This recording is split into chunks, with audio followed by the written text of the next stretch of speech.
ان هو بقى الاهلي لو كان صعد افريقيا، كان صعد النهائي، كان هو اللي خدها. يعني بس بيراميدز خد دوري ابطال افريقيا حظ.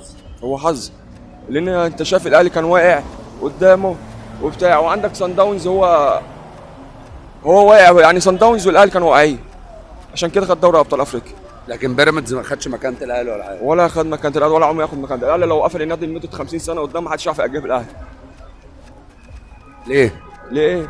بطولاته يا باشا وبتاع والدنيا. شوف ببطولاته من كام سنه بقى، شوف هو عنده بقى كام دوري، وعنده كام دوري ابطال افريقيا، واخد كام برونز كاس العالم.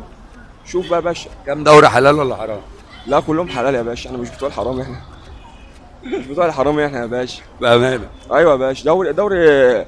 بص، هو انا هقول لك حاجه، الاهلي ساعات بيتجامل، والزمالك برضه بيتجامل، وبيراميدز بيتجامل وساعات. بس المجامله لما بتيجي الاهلي، بتيجي في الاهلي ايه؟ في الماتشات اللي هي مش حاسمه. هو الاهلي اللي بيتجامل والزمالك بيتجامل. انت هتشوف يا باشا مجاملات الزمالك اللي فاتت،